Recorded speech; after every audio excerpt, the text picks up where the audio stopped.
বিদ্যুৎ উৎপাদনে পারমাণবিক শক্তিকে আরও কাজে লাগাতে উপকূলীয় 5টি স্থানে নতুন পারমাণবিক বিদ্যুৎ কেন্দ্র নির্মাণের পরিকল্পনা এগিয়ে নিচ্ছে ইরান।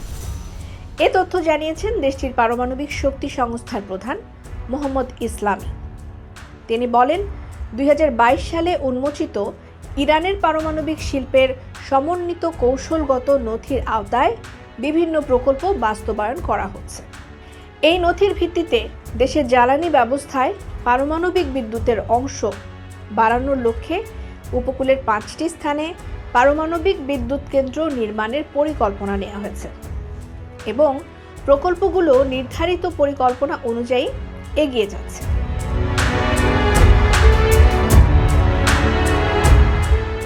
ইরানের একমাত্র চালু পারমাণবিক বিদ্যুৎ কেন্দ্র বুশেহর সম্প্রতি 80 বিলিয়ন কিলোওয়াট ঘন্টা বিদ্যুৎ উৎপাদনের মাইল ফলক অতিক্রম করেছে।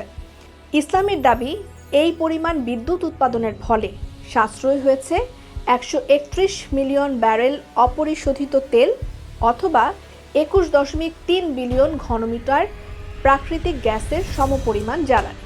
প্রায় $10 বিলিয়ন বিনিয়োগে বুশেহর পারমাণবিক বিদ্যুৎ কেন্দ্রের দ্বিতীয় এবং তৃতীয় ইউনিট বর্তমানে নির্মাণাধীন রয়েছে। তিনি এসব প্রকল্পকে দেশের বৃহত্তর অবকাঠামোগত উন্নয়ন উদ্যোগগুলোর অন্যতম হিসেবে উল্লেখ করেন।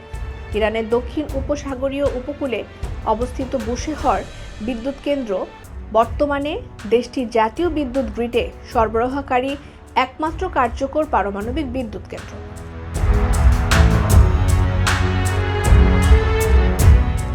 এদিকে গত ফেব্রুয়ারির শেষ দিক থেকে যুক্তরাষ্ট্র এবং ইসরায়েলের বিমান হামলার পর অঞ্চল জুড়ে উত্তেজনা বেড়েছে।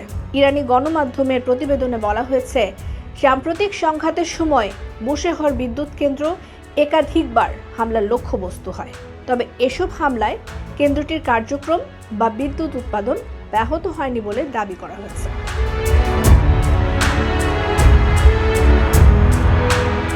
রোববার চলমান যুদ্ধবিরতি সত্ত্বেও ইসরায়েল লেবাননের রাজধানী বৈরুতে বিমান হামলা চালানোর পর পরিস্থিতি আরও উত্তপ্ত হয়ে ওঠে।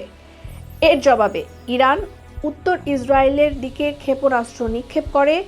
একই সময়ে ইসরায়েলও ইরানের বিভিন্ন স্থানে একাধিকবার বিমান হামলা চালায়। সোমবার রাতে ইরানের সামরিক বাহিনী ঘোষণা দেয় তারা ইসরায়েলের বিরুদ্ধে হামলা স্থগিত করছে। তবে লেবাননের ওপর ইসরায়েলি হামলা অব্যাহত থাকলে বিধ্বংসী জবাব দেওয়া হবে বলেও সতর্ক করে তারা।